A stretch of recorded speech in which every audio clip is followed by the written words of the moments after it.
رب اشرح لي صدري ويسر لي امري واحلل عقدة من لساني يفقهوا قولي. الحمد لله المبدئ المعيد الغني الحميد ذي العفو الواسع والعقاب الشديد، والصلاة والسلام على أشرف الأنبياء خاتم النبيين سيد المرسلين شفيع المذنبين سيد الأولين والآخرين سيدنا وحبيبنا نبينا وكريمنا ومولانا محمد صلى الله عليه وسلم عبده ورسوله بالهدى ودين الحق أرسله. أما بعد فأعوذ بالله من الشيطان الرجيم. بسم الله الرحمن الرحيم.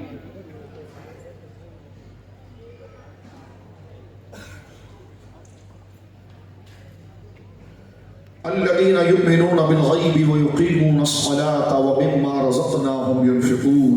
آمنت بالله صدق الله العظيم. ببركة إن الله وملائكته يصلون على النبي یا ایھا الذین آمنوا صلوا علیہ وسلموا تسلیما. کوئی زبان خاموش نہ رہے. مبارک ہر ایک امت کا تصور کر کے آقا کریم علیہ السلام کے اسم شریف کا مبارک نقشہ اپنی آنکھوں اور دل میں بسا کر محبت کے ساتھ الصلاۃ والسلام علیک یا رسول اللہ، الصلاۃ والسلام علیک یا حبیب اللہ. آہستہ پڑھیں لیکن پڑھیں ضرور. الصلاۃ والسلام علیک یا نبی اللہ، الصلاۃ والسلام علیک یا جد الحسن والحسین، الصلاۃ والسلام علیک یا رحمۃ للعالمین.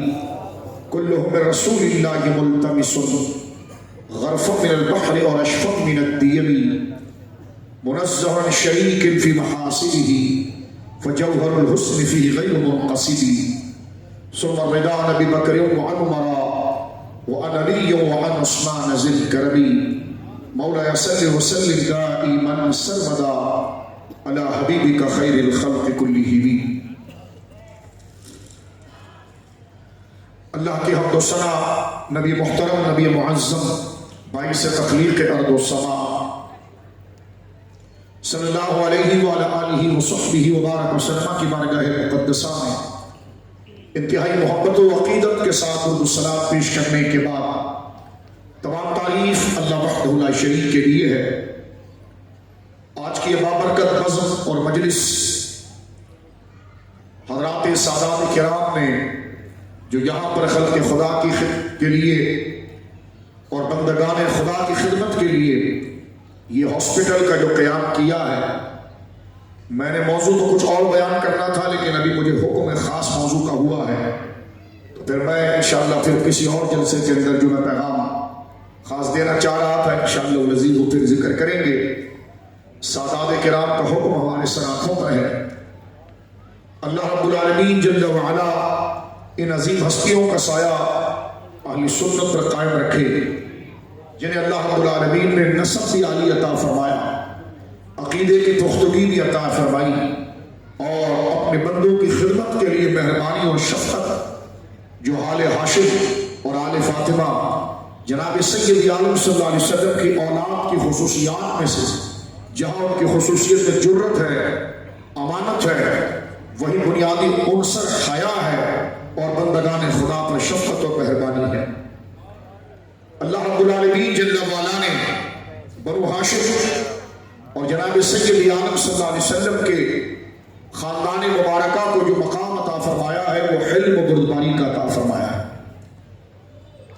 کیونکہ آج یہ اتنا بڑا انقلاب لوگ اپنی سیاسی چمک کے لیے یا اپنی دنیاوی منفعت اور شہرت کے لیے سماجی کام کر کے لوگوں کا دل جیتنا چاہتے ہیں، لیکن شاہ فیصل کا علاقہ جو یقیناً عاشقان مصطفیٰ صلی اللہ علیہ وسلم کا مرکز ہے، وہاں پر اس علاقے کو یہ شرف بھی حاصل ہے کہ حضور سید عالم صلی اللہ علیہ وسلم کی اولاد امجاد میں ایسے صحیح العقیدہ سادات بھی موجود ہیں جنہوں کو اللہ رب العالمین نے جہاں سیادت و قیادت میں اس اعلیٰ خاندان کے ساتھ متعلق کیا ہے، وہیں پر اپنے خاندان کے رنگ کے اندر اللہ رب العالمین نے انہیں حلم و بردباری اور بندگان خدا پر شفقت و مہربانی کا جذبہ بھی عطا فرمایا ہے، جس کا مظاہرہ اس ہاسپٹل کے قیام سے، اور مجھے کچھ دن پہلے میں شاہ فیصل کالونی میں حاضر ہوا تھا تو شاہ صاحب نے مجھے چائے کی دعوت بھی دی اور میں چائے کے مقام پر موجود تھا، تو ادھر اس ہاسپٹل کے حوالے سے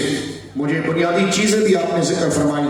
میں نے وعدہ کیا کہ انشاءاللہ العزیز کسی بھی وقت نکال کر دن کے وقت میں انشاءاللہ اس مرکز پر حاضری پیش کروں گا، اور انشاءاللہ ان سادات کرام کثرہم اللہ دامت فیوزہم، انشاءاللہ ان کی اس خدمات کو دیکھنے کا میں شرف بھی پاؤں گا آج اس کی افتتاح کے لیے، اور اپنے خانوادہ اہل بیت کو خراج تحسین پیش کرنے کے لیے، بالخصوص سرکار غوث اعظم رضی اللہ تعالیٰ کی بندگان خدا کے لیے جو دینی خدمات کے ساتھ ساتھ جو سماجی اور جو بندوں کے ساتھ ان کی ضروری اور مادی خدمات کے لیے حوالے سے غوث اعظم کا نام جو آپ محی الدین ہیں جو آتا ہے، انشاءاللہ العزیز مجھے حکم دیا ہے کہ چند باتیں اس حوالے سے پیش کریں۔ میں بات کو آگے بڑھانا چاہتا ہوں، میرے دوستو ذرا توجہ کے ساتھ سماعت فرمائیے کہ حلم و بردباری یہ انسانیت کا سب سے بڑا شرف ہے، بردباری اور مروت۔ حلم و بردباری کا ایک معنی یہ ہے کہ وہ ذات کے لیے کسی سے چھچورے پن کے ساتھ منسلک نہیں ہو جاتے، الجھتے نہیں، بلکہ وہ ذات کے لیے چیزوں کو درگزر کرتے ہیں اور انسانیت کی خدمت کرتے ہیں، اور کسی کمزور کی شرارت پر اس کی گردن پر ہاتھ نہیں ڈالتے۔ یہ وہ مروت و برادری، یہ مروت و حلم و بردباری جہاں انسانیت کا شرف ہے، وہی انبیاء کرام جن کو اللہ رب العالمین تاج نبوت سے سرفراز کرتا ہے، اور ان کی عالی نبوت اور ان کا اتنا بڑا عہدہ کہ وہ اللہ کے نائب ہوتے ہیں، اللہ ان سے براہ راست بات کرتا ہے، ان کا یہ اتنا بڑا دعویٰ جہاں پر وہ اس کو حیران کن خارق عادت ایسے معجزات کر کے دکھاتے ہیں کہ جن میں انسان میں وہ طاقت و بساط نہیں رہتی، جیسے انگلیوں سے نہریں جاری کر دینا، چاند کو دو ٹکڑے کر دینا، سورج کو لوٹا لینا، درخت کو اپنے پاس بلا لینا، پھٹی آنکھوں کو لعاب سے جوڑ دینا، ٹوٹی ہوئی ٹانگوں کو جوڑ دینا۔ جہاں انبیاء کرام پہ ظاہری طور پر یہ ایسے واضح وجاہت والے کام، عزت والے کام نظر آتے ہیں کہ دیکھنے والے کے دل میں ان کا روب اور دبدبہ پیدا ہو جاتا ہے کہ انسان نہیں، انسان وہ انسان ہے۔ نبوت جہاں میرے اور آپ کے آقا پر ختم ہو گئی، نبوت کے سلسلے جہاں حضور پر ختم ہو گئے، ختمی مرتبت جناب سید عالم کی ذات گرامی، لیکن جس کو نبی بنا کر بھیجا جاتا ہے تو نبوت کی ایویڈنس اور دلائل کیا ہوتے ہیں؟ ایک تو میرے دوستوں بزرگوں جو ظاہر میں نظر آتے ہیں، اپیرنس جو چیزیں ہمارے سامنے نظر آتی ہیں، اور میرے دوستوں بزرگوں جو ایکسٹرنل جس کو کہیے جو سامنے چیزیں ہمیں نظر آتی ہے، وہ یہ ہے کہ انبیاء کرام کے ہاتھوں پر ان کی زبان سے ایسی چیزیں جاری ہو جاتی ہیں جو جس کا ہونا ممکن نہیں ہوتا، لیکن جب وہ کہتے ہیں تو وہ چیز ہو جاتی ہے۔ ایک ایسی چیز جس کی تبدیلی انسان طاقت اور ہمت کو بنا کر بھی کرے تو اس کو تبدیل نہیں کر سکتا، لیکن انبیاء کے ہاتھ پر ایسا ظاہری انقلاب ہوتا ہے جس کو دیکھ کر بندہ حیران ہو جاتا ہے کہ جناب یقیناً ان پر یہ دعویٰ جستا ہے کہ یہ اللہ کے نبی ہیں، کیونکہ ان سے یہ سارے کام ہو رہے ہیں جیسے انبیاء کرام کا لاٹھی زمین پر مار کر پتھر سے 12 چشموں کو نکال دے۔ ایک پتھر ہے حضرت موسیٰ علیہ السلام نے اس پر لاٹھی ماری تو جناب اس سے 12 چشمے جاری ہو گئے جو قرآن کریم میں موجود ہے۔ جناب سید عالم صلی اللہ علیہ وسلم کا موضوع حضرت موسیٰ علیہ السلام کو دیکھیں کہ آپ کا دست مبارک جب آپ اپنی بغل شریف میں داخل کرتے تو وہ ایسے روشن ہوتا تھا جیسے دن میں سورج روشن ہوتا ہے۔ ید بیدا، مجھے بتائیے ہو سکتا ہے کہ ہاتھ ایسی لائٹ دینے لگ جائے، توجہ ہے، ہاتھ ایسی لائٹ دینے لگ جائے کہ جناب رات کے اندھیرے میں ایسا لگے جیسے دن کی دوپہر کا سورج نکل آ گیا ہو؟ تو انبیاء کی ذات سے ظاہر ہونے والی حقیقتیں ایسی ظاہر ہونا شروع ہوتی ہے جو خالق عادت یعنی عادتاً ایسا کام نہیں ہوتا، یعنی یوں سمجھے یوزول ایسے کام نہیں ہوتے جو انبیاء کرام کے ہاتھوں سے ہوتے ہیں۔ مثلا آنکھ پھٹ گئی، سرکار نے قطادہ بن نعمان کی آنکھ پر اپنا تھوک مبارک لعاب لگایا، آنکھیں جڑ گئی۔ اب بتائیے یہ ممکن ہے کوئی انسان کر سکتا ہے ایسا؟ حضرت عبداللہ بن عتیق کی ٹانگ ٹوٹ گئی اور بالکل لٹک رہی ہے اور اپنی پگڑی سے باندھ کر کھینچ کر حضور کے دربار میں پہنچے ہیں اور جناب سرکار دو عالم صلی اللہ علیہ وسلم نے ہڈی کو ہڈی کے اوپر رکھا اور اپنا لعاب لگایا تو ٹانگ میں پہلے سے زیادہ طاقت بھی آ گئی اور ٹھیک بھی ہو گئی. توجہ ہے توجہ ہے جو میں بات آپ کو سمجھانا چاہ رہا ہوں. پھر اس اسپتال تک کا جو ہمارا سفر ہے اور جن کے جگر کو اللہ خلق خدا کی خدمت کے لیے نرم کرتا یہ فیضان کہاں سے ہے. مختصر وقت ہوگا لیکن پہلے یہ مقدمہ اور تمہید آپ سمجھ لیجئے اور اپنے آپ کو میچیور اور توانا کر لیجئے. میرے دوستوں بزرگوں، انبیاء کرام کی نبوت اور اتنا بڑا دعویٰ کہ میرا رابطہ رب سے ہو چکا ہے، میرا رب اس سے بات کرتا ہے. کون رب جس نے اس آسمان و زمین کو بنایا؟ انسان کا اس سے بڑا کوئی دعویٰ نہیں ہو سکتا. انسانیت میں کیے جانے والے دعوے میں سب سے بڑا دعویٰ یہ ہے کہ ایک کامل انسان یہ بات کرے کہ میرا رابطہ میرے رب سے براہ راست ہو گیا ہے اور مجھ سے بات کرتا ہے. اس کامل انسان کو نبی کہتے ہیں اور یہ دعویٰ انہی کی زبان پر سچا ہوتا ہے. جہاں پر دیکھیں میرے دوستوں، انگلیوں سے مبارک انگلیوں سے نہریں جاری کر دینا، پھٹی ہوئی آنکھ کو جوڑ دینا، ٹوٹی ہوئی ٹانگوں کو جوڑ دینا. کوئی آ کر کہے کہ اگر آپ نبی ہیں تو بتائیے کہ یہ درخت آپ تک آ جائے، فرما جا کر اس درخت کو کہو کہ میں بلا رہا ہوں تو درخت دائیں ہلے بائیں ہلے اور وہ آپ کے قدموں تک پہنچ جائے. توجہ ہے، آپ کا پسینہ مبارک، یہ وہ دلائل ہے. سن لیجیے، ہمارے وہ علماء جنہوں نے ایتھس اور تحریروں سے جب مناظرہ کیا، میری مراد سیدنا امام غزالی جیسی اسلامی عقلیات کے ماہر علماء، اور ان سے اوپر اگر چلے جائیں تو امام المتکلمین امام ابو منصور ماتریدی رحمۃ اللہ علیہ کتاب التوحید جو 3 صدی ہجری کے علم کلام کے بادشاہ ہیں اور اسلام پر وارد اور اسلام پر آنے والے الزامات جو عقلی تھے کہ یہ کیسے ہو سکتا ہے، یہ کیسے ہو سکتا ہے، تو وہ انبیاء اور دین کا تعارف جہاں نقل بمانا وحی کے ذریعے جو ان کا تعارف ہوا ہے، قرآن کے ذریعے ہوا ہے، وہ تو مسلمان تسلیم کر لے گا. لیکن ایک ایتھس، ایک دہریہ اور جو بغیر کسی اصول کا وہ منکر اور اپنی عقل کے گھوڑے کو اتنا بڑھائے کہ یہ بات تو ہماری عقل میں نہیں آتی، وہی کیسے ہو سکتی ہے، فلاں کیسے ہو سکتا ہے، تو جہالت کی انتہا جس میں ہوتی ہے وہ دہریہ بنتا ہے. خیر یہ میرا موضوع نہیں، ورنہ میں اس طرف چل پھروں گا.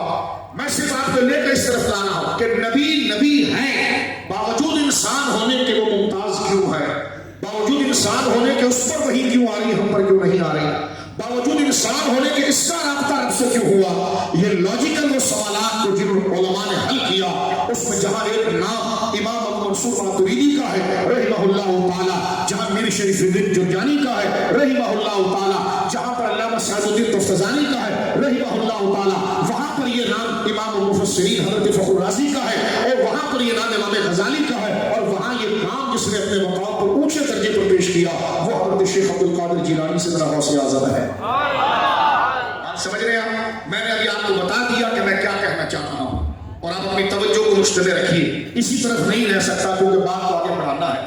تو نبی ہے، نبی کی نبوت کی 2 دلیلیں ہیں. ایک وہ جو ظاہر میں نظر آتی ہے، یہ ان کے لیے جو کٹ حجت ہوتے ہیں اور کم عقل ہوتے ہیں کہ جب تک ان کے سامنے کوئی چیز بڑی بھاری بھرکم نہ پہچانی جائے تو ان کی عقل میں اتنی طاقت ہی نہیں ہے کہ وہ اگلے کی باریکی کو سمجھ سکے. اور کچھ اتنے باریک عقل اور باریک ذہن کے اور کمال ذہانت ہوتے ہیں، وہ اگلے کو چلتا ہوا دیکھیں تو سمجھ جاتے ہیں کہ بندہ کوئی اور ہے. وہ چہرے کو دیکھیں، اس کے انداز کے بیٹھنے کو دیکھیں، ان کے بدن کی بناوٹ کو دیکھیں تو بعض اس لیے آپ دیکھتے ہیں پہلے زمانے میں یہ ہوا کرتا تھا قیافہ شناسی. ہمارے وہاں ایک علم تھا، بندے کی پیشانی کو دیکھ کر اندازہ لگاتے تھے اس کا دماغ کیسا کام کرتا ہے، اس کے ہونٹ پتلے ہیں کہ موٹے ہیں، بھویں جڑی ہوئی ہے کہ جدا ہے، ایڑی موٹی ہے کہ کم ہے، پنڈلی پر بال کتنے. یہ وہ علامات ہوتی تھی ذہانت کی جس کے ذریعے سے بندے کا کردار، اس کی عقل، اس کی صلاحیت، اس کی عادات و اقوال کو جانا جاتا تھا.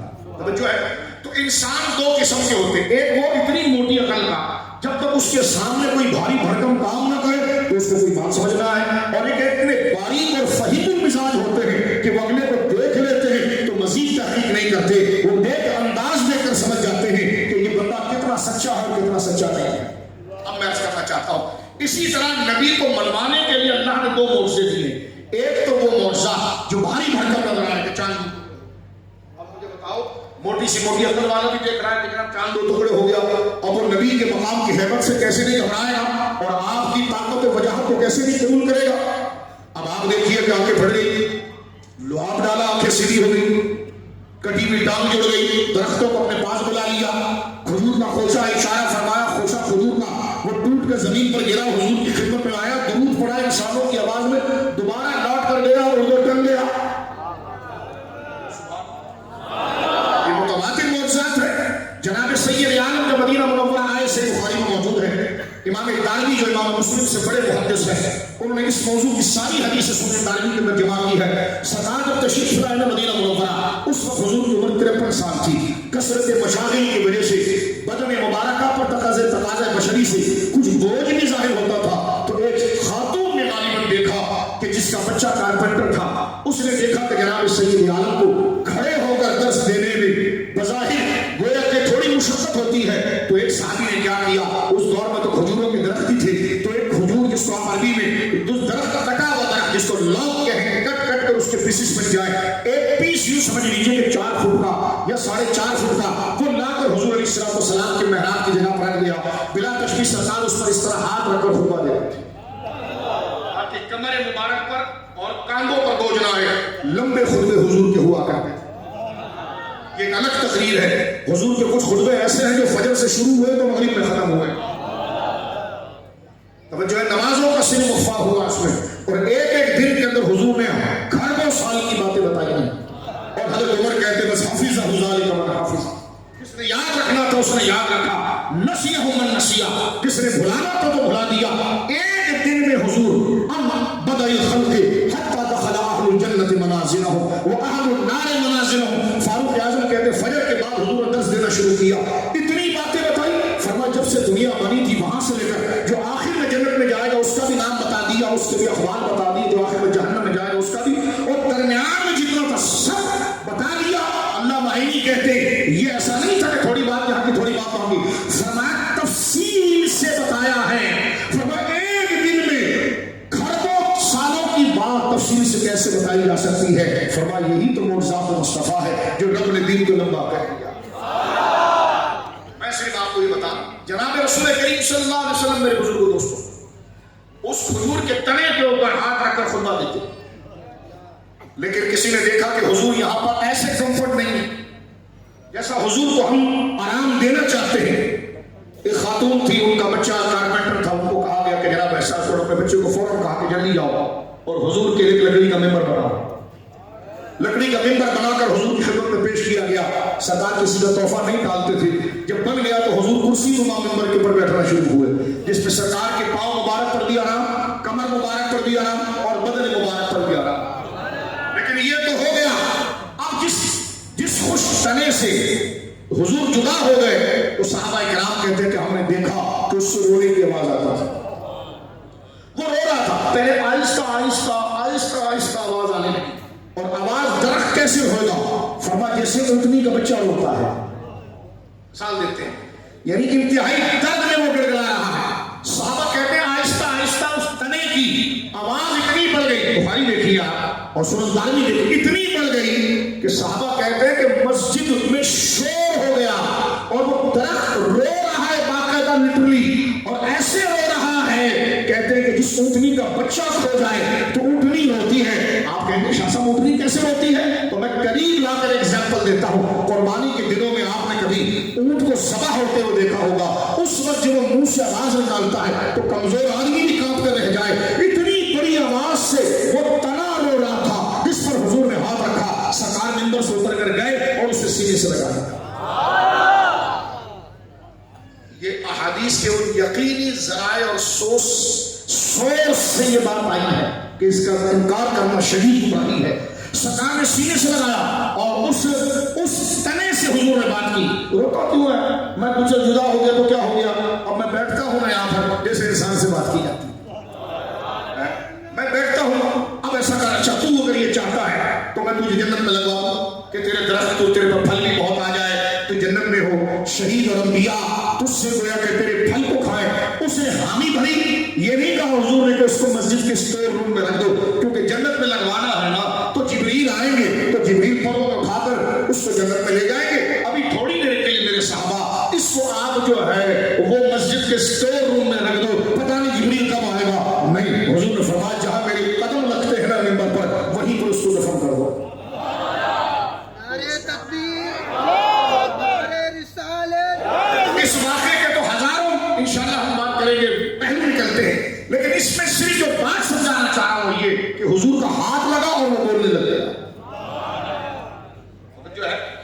ظاہری وہ علامات ہیں جس کو دیکھ کر یہ اندازہ ہو سکتا ہوا کہ جناب یہ حضور کا وہ کام ہے انبیاء کا کہ انسان چاہے جتنی تیاری کر دے کسی تنے سے بلوا نہیں سکتا، کسی خوشے کو اپنے پاس بلا نہیں سکتا، کسی درخت کو طلب نہیں کر سکتا، کسی آنکھ کو تھوک لگا کر جوڑ نہیں سکتا، کسی ایڑی کو جوڑ نہیں سکتا، انگلی سے مہر نہیں بہا سکتا۔ تو یہ وہ معجزہ ہے جو ظاہراً انبیاء کا نظر آتا، جس کو دیکھ کر لوگ آگے بڑھ کر اسلام قبول کرتے، کچھ اس میں کٹ حجت بھی تھے جو بھاگ جاتے۔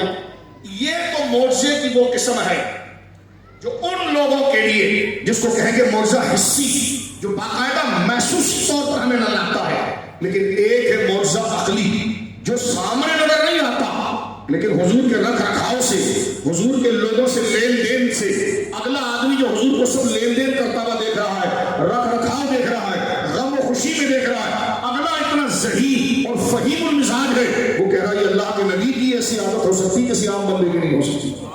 اس میں سیدہ خدیجہ الکبریٰ، سیدنا ابو بکر صدیق، ان کو کسی نے نکاح یہ اللہ کے نبی ہیں، حضور کی اداؤں کو دیکھ کر سمجھ گئے کہ انسان نہیں، انسان وہ انسان نہیں۔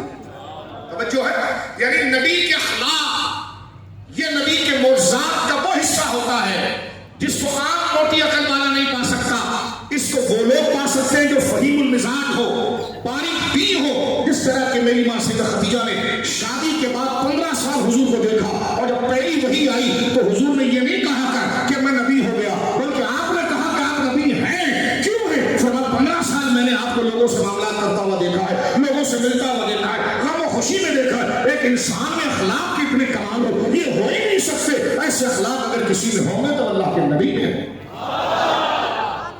انک لتصل الرحم، آپ رشتوں کو جوڑنے والے، وتحمل الکلہ، کمزوروں کا بوجھ اٹھانے والے، وتقری الضیف، مہمان نوازی کرنے والے، وتعین علی نوائب الحق، آپ حق کا ساتھ دینے والے کے ساتھ کھڑے ہو جانے والے ہیں۔ یہ نہیں دیکھیں گے کہ سامنے اس کے دشمن کتنے ہیں، آپ یہ نہیں دیکھتے کہ سامنے اس کو کوئی تعریف کرے گا کہ نہیں کرے گا، آپ تو صرف یہ دیکھتے ہیں کہ بندہ حق کہہ رہا ہے، ہم اس کے ساتھ جڑ جائیں۔ یہ ہماری ماں سیدہ خدیجہ نے حضور کی نبوت پر جو اپنی باریک بینی اور کمال کی ذہین تھی ہماری ماں سیدہ خدیجہ، اور ظاہر سی بات ہے ملکۃ العرب تھی، اتنا بڑا بزنس تھا، تو بزنس کرنے والا آدمی کتنا ذہین ہوتا ہے، اور سیدہ خدیجہ وہ شخصیت تھی کہ پردے کے اندر بڑے بڑے تاجر آپ سے بزنس کے ٹپس لیا کرتے تھے، لیکن جو سرکار کو ایک نظر دیکھ لیا نا، شادی جب تک نہیں ہوئی تھی تو کسی نے آ کر کہا کہ بنو ہاشم کا ایک بندہ ہے، اس کی حرکتیں ایسی، اس کی ادائیں ایسی، تو ایک دن مال دیا، خود جناب ابو طالب کو کہا کہ تمہارا بھتیجا جو کام کرتا ہے کیا ملتا ہے اور آپ کو کیا ملتا ہے؟ وہ کہتے ہیں 1 کے 5 ملتے ہیں۔ فرمایا میں 1 کے 15 دوں گی، ان سے کہو میرا مال بیچ کر آئے۔ توجہ ہے، میرا مال بیچ کر آؤ، اپنا غلام ساتھ میں کر کہ تم جاؤ محمد کے ساتھ صلی اللہ علیہ وسلم، حضور کی عمر 25 سال کی، توجہ ہے، جاؤ ان کے ساتھ، دیکھو یہ لوگوں سے معاملہ کیسا کرتے، سب آ کر مجھے بتا۔ یہ جب یہ خریدیں گے نا تو ان کا انداز کیا ہوگا، لینے کا انداز کیا ہوگا، لوگوں کے ساتھ ڈیلنگ کا انداز کیا ہوگا۔ جب وہ لوٹ کر آئے اور انہوں نے حضرت خدیجہ کو ایک ایک ادا بتائی تو اس وقت سمجھ گئی کہ یہ انسان عام انسان نہیں ہے، اور آپ ملکۃ العرب ہیں، مکہ کی سب سے بڑی رئیسہ ہیں، اور حضور کو آپ نے پیسہ دے کر تجارت پر بھیجا تھا مزاربت کے لیے، کہ جس میں آپ یوں کہیے کہ پیسہ سیدہ خدیجہ کا تھا، اور محنت جو تھی وہ حضور کی تھی، مزاربت اس میں تھی، لیکن حضور کے اخلاق کو وہ نام سن چکی تھی، لیکن باقاعدہ جب پریکٹیکل طور پر ادائیں سامنے آئی تو خود اپنی سہیلی کے ذریعے سرکار کے چچا کو پیغام بھجوایا کہ میں اسے نکاح کرنا چاہتی ہوں۔ جہاں قریش کے بڑے بڑے لوگ سیدہ خدیجہ کو نکاح کا پیغام بھیج رہے تھے، اور پھر 15 سال، کیونکہ 25 سال میں نکاح ہوا ہے، 40 سال کو حضور اعلان نبوت کیا ہے، درمیان کے 15 سال میرے دوست بزرگوں، حضور سید عالم صلی اللہ علیہ وسلم کی 4 بیٹیاں سیدہ خدیجہ سے ہوئی، بولو سبحان، سیدہ زہرا پاک، پھر سیدہ خدیجہ کا سیدہ زینب، سیدہ رقیہ، سیدہ ام کلثوم۔ اب سیدہ خدیجہ نے حضور کو گھر میں بھی دیکھا، باہر میں بھی دیکھا، باعتبار شوہر کو بھی دیکھا، تاجر کو بھی دیکھا، غم و ستم میں بھی آپ کو برداشت کرتے ہوئے دیکھا، لیکن جیسی حضور پر 40 سال کی عمر میں جب پہلی وحی آئی تو حضور علیہ السلام کی فوراً تصدیق کی۔ یہ نہیں تھا کہ حضور نے آ کر گھر کے اندر کوئی اندھیرا ہو تو اپنے مبارک ہاتھ کھولے ہو تو روشن ہو گیا، نہیں، ایسی کوئی چیز حصی نہیں دکھائی، صرف آ کر کہا کہ مجھ پر فرشتہ آیا تھا اور اتنا بڑا بوجھ مجھ پر ڈال گیا۔ خدیجہ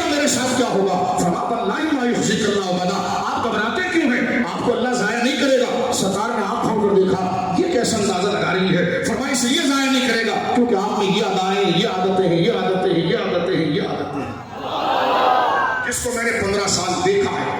تو میں بات کو آگے بڑھانا چاہتا ہوں، ایک نبی کا اخلاق اور کردار وہ نبی کی نبوت کی عقلی دلیل اور یہ حسی دلیلوں کے مقابلے میں اونچی دلیل ہوتی ہے میرے دوستوں بزرگوں۔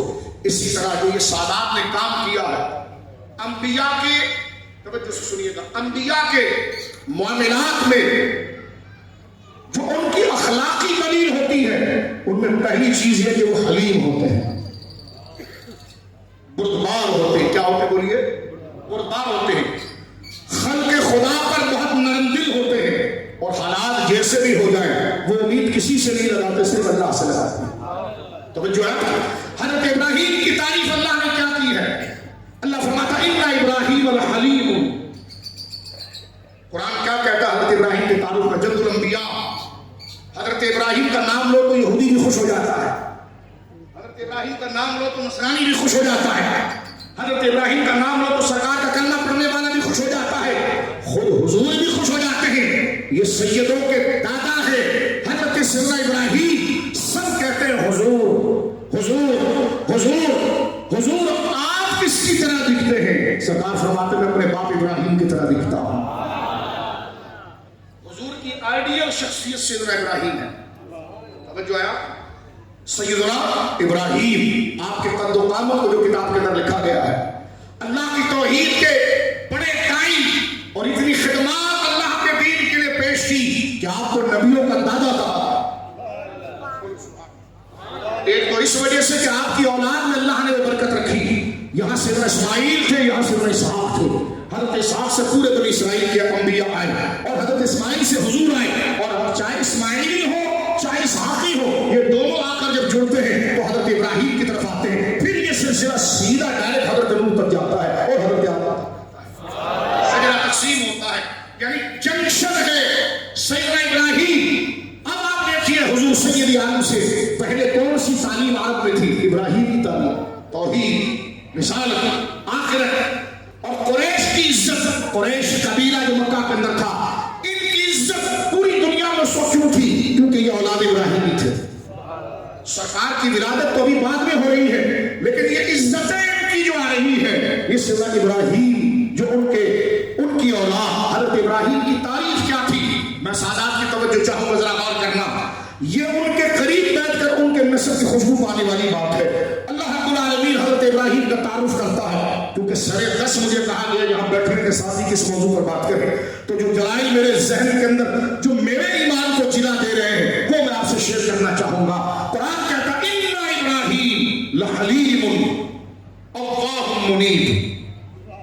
حلیم، اوّاہ، بول اوّاہ، منیب، تین، یہ حضرت ابراہیم کی نبوت اور یہ ہر نبی کی شان۔ مانا کیا اس کا؟ فرما اِنَّ ابراہیم الحلیم، میرا ابراہیم بردبار ہے، چھچوروں کے منہ نہیں لگتا، جلد بازوں کے منہ نہیں لگتا، کمتر کے اوپر ہاتھ نہیں ڈالتا، اپنے اختیار کا بیجا فائدہ نہیں اٹھاتا، کسی کے اوپر شفقت اور پہل نہیں کرتا، درگزر کرتا ہے۔ نمرود کو ایک انگلی سے اٹھا کر پھینک دینے کی طاقت رکھتا ہے، لیکن وہ کسی کو منہ نہیں لگاتا، وہ اللہ کی توحید کے لیے امتحان دے کر اپنے پروسیس کو مکمل کر کے رب کی شان بتاتا ہے۔ بولو سبحان اللہ۔ تو حلیم، بردباری، جس پر چھچوڑا پن نہ ہو، جس پر ذاتیات نہ ہو، میرے جیب بھر جائے دوسرا مر جائے، یہ حلیم نہیں ہوتا۔ اپنے سے کمزور کی گردن کو دبوچ کر اپنی واہ واہ کروانا، یہ حلیم نہیں ہوتا۔ ہر بدبت کرنے والے کے منہ لگ جائے، یہ حلیم نہیں ہوتا۔ توجہ ہے، وہ نظریے کے لیے دشمنی کرتا ہے، غیر ضروری آدمی اس کے گریبان کو پکڑے تو مسکرا کر کہتا ہے اذا خاطبهم الجاهلون قالوا سلاما، جب جاہل متھے لگ جائے تو سلام کہہ کر ان کو پیچھے ہٹاؤ کہ ابھی بہت کام باقی ہے، ابھی بہت کام باقی ہے، تیرے سے منہ لگ کر ہم اپنا کام کیوں ختم کریں۔ یہ نبوت کا سب سے بڑا کلام ہے کہ وہ بدتہذیبی نہیں کرتے، وہ بدتمیزی نہیں کرتے، وہ چھچوڑا پن ان کے اندر نہیں ہوتا۔ یہ صفات اور یہ کمالات جس شخصیت میں جمع ہو جائے اس کو حلیم کہتے ہیں، اور اس وصف کو حلم کہا ہے، جس کو ہم اردو میں کہتے ہیں بردباری، جس کو ہم اردو میں کہتے ہیں بردباری آپ اگر اپنی سطحوں پر کرتے تو میں فلسفہ اخلاق پر بات کرتا، لیکن میں آگے بڑھ جاتا ہوں. ایک شان، لیکن میں جو باتیں کر رہا ہوں یہ آپ اپنے اندر محسوس کر رہے ہوں گے. بردباری، ٹھہراؤ، فوراً پیش میں آ جانا، یہ بردباری کے خلاف ہے. بردبار ہوا جو خاموش ہوتا ہے اور کسی پر فیصلہ کرنے میں جلدی نہیں کرتا، اس کے سارے عواقب و نتائج پر غور کرتا ہے، اس کے حالات اچھے اور برے پر غور کرتا ہے. اگلا اس کا دشمن ہے لیکن جی چاہتا ہے تو اس کی گردن مروڑ دے، لیکن وہ کسی نہ کسی حوالے سے سوسائٹی کے لیے فائدہ مند بھی ہے تو حلیم اس سے منہ موڑ لیتا ہے اور اس کو چھوڑ دیتا ہے. اس سے کچھ نہ کچھ تو بندگان خدا کا فائدہ ہے. یہ بردباری انبیاء کا سب سے بڑا مسئلہ. بولو سبحان اللہ. اس میں کوئی تقریر ہو سکتی، لیکن میں آگے بڑھ جانا چاہتا ہوں. حضرت ابراہیم کی پہلی شان جو قرآن بیان کرتا ہے لحلیم، دوسری اللہ، خلق خدا کے لیے دل کو نرم کرنے. بولو سبحان اللہ. سید علی کی اولاد میں اب غور کیجیے، اللہ خود کا لقمہ دوسرے کو نہیں ڈالا، اگلے کی ضرورت کو دے کر خود بے چین ہو جائے. فرمائیے ابراہیم کا وصف ہے کہ وہ حلیم ہے، اللہ ہے. اللہ کہتے ہیں خلق خدا کے لیے دل کو انتہائی نرم کر دینے والا. بولو سبحان اللہ. اور تیسری شان آپ کی بیان کی گئی منیب، مشقت کچھ بھی آ جائے اسباب پر نظر نہیں رکھتا، رب کے حضور سجدہ سر پر سجود ہو کر رب سے امیدیں اور اس سے فضل کا متلاشی ہو جاتا ہے. اسی کی طرف انابت کرنے والا منیب، اسی کی طرف انابت کرنے والا، اسی کی طرف رجوع کرنے والا، اسی سے اپنی بھلائی اور خیر کا طلب کرنے والا. فرمایا رب یہ کوئی اور نہیں کہہ رہا. حضرت ابراہیم اتنے پیارے تھے کہ رب نے خود آپ کی شان پڑھی. فرمایا تم میرے ابراہیم کو کیا جانو؟ ابراہیم اللہ اللہ کر رہا ہے، اب اللہ بتاتا ہے میرا ابراہیم کون ہے. فرمایا میرا ابراہیم اتنا پیارا ہے، وہ حلیم ہے، وہ خلق خدا پر نرم ہے اور وہ ہر حال میں میری طرف دیکھنے والا ہے، مجھ سے منہ موڑنے والا ہے. یہ شان ہے حضرت ابراہیم، اور یہی شان حضرت ابراہیم کی اولادوں میں آئی، انبیاء کے اندر خاص طور پر توجہ ہے آپ کی، اور بالخصوص سرکار کے والدین میں آئی. سرکار کے والدین میں آئی. میں سرکار غوث اعظم تک آنے سے پہلے یہ شجرہ آپ کی خدمت میں عرض کرنا چاہتا ہوں. سرکار کے دادا، سرکار کے والد گرامی حضور سیدنا عبداللہ، بولو سبحان اللہ. اتنا بزرگ ذکر ہے. میں اگر یہ دعویٰ کروں نا کہ اس پوری بستی کو فرشتوں نے گھیر لیا تو میں جھوٹا نہیں ہوں، کیونکہ جن کا میں نام لے رہا ہوں اللہ اکبر، یہ سرکار کے وہ اجداد ہیں جن کو قرآن نے کہا الذی یراک حین تقوم وتقلبک فی الساجدین. اے حبیب جب تو مصلی پر کھڑا ہوتا ہے نا تو تیرا رب تجھے دیکھتا ہے، ابھی تھوڑی دیکھ رہا ہے. وتقلبک فی الساجدین، تو ساجدین اپنے ماں باپ کی پشتوں میں جو گھوم رہا تھا اس وقت بھی اللہ ان ساجدین کی پشت میں تجھے دیکھ رہا. سرکار کے حضرت عبداللہ ابن عباس نے یہ تفسیر کی کہ یہ حضور کے آبا سے متعلق ہے. یعنی قرآن اللہ رب العالمین سرکار کے والد دادا اوپر تمام اجداد کو قرآن کہتا ساجدین، اللہ کے مطیع فرما بردار. اللہ فرماتا الذی یراک، الذی وہ خدا، وہ ایک خدا، الذی واحد ہے، الذی وہ ایک خدا، یراک جو تجھے دیکھتا ہے حبیب، حین تقوم جب تو مصلی پر نماز شروع کرتا ہے اس وقت بھی دیکھ رہا تھا. وہ تقلبک جب تو منتقل ہو رہا تھا، فی الساجدین اپنے پاکیزہ ساجدین آبا کی پاکیزہ پشتوں کے اندر. کہ بچہ ماں کے رحم میں آنے سے پہلے باپ کی پیٹھ میں ہوتا ہے. توجہ ہے آپ کی، یعنی اس کا وہ اثر وہاں موجود ہوتا ہے. یعنی شکل ہماری طرح تو نہیں لیکن جو اس کا اثر ہے جب وہی نطفہ ماں کے پیٹ میں جا کر پھر وہ شکل کو اختیار کرتا ہے، لیکن وہ اثر باپ کی پشت میں ہوتا ہے. تو رب فرماتا ہے تقلبک فی الساجدین، حبیب تیری جلوگری ہونے سے پہلے جن جن کی مبارک پشتوں سے تو جا رہا تھا تو تیرا رب تجھے صرف اس مسلح پر نہیں دیکھ رہا، ان کی پشتوں میں بھی دیکھ رہا تھا. ہاتھ اٹھا کر کہو سبحان اللہ. یہ ہے سادات کی تعریف، یہاں سے شروع ہوتی ہے. پھر تمہیں پتہ چلے گا انما یرید اللہ کا کیا معنی ہے. اس کی ابتدا حضرت سیدنا ابراہیم، بولو سبحان اللہ. اب غور کیجیے میرے دوستوں بزرگوں، سرکار کے اجداد میں ایک ہے حضور سیدنا ہاشم. توجہ ہے، حضور سیدنا ہاشم، اس وجہ سے آپ کی اولاد کو بنو ہاشم کہا جاتا ہے۔ ہاشم بہت بڑے امیر شخصیت، بڑے تمام ہستی۔ آپ نے دیکھا کہ مکہ کے اندر قحط پڑ گیا، لوگوں کے لیے کھانا کچھ بھی نہیں تھا، لیکن مکہ کے لوگ جیسے بھی تھے بڑے خوددار، کسی آگے بھیک نہیں مانگتے تھے۔ غربت اتنی آ گئی مکہ پر اور اتنی خشک سالی ہو گئی، ڈرائنس اتنا ہو گیا، بارش نہیں ہے، لیکن وہ کسی سے بھیک نہیں مانگتے۔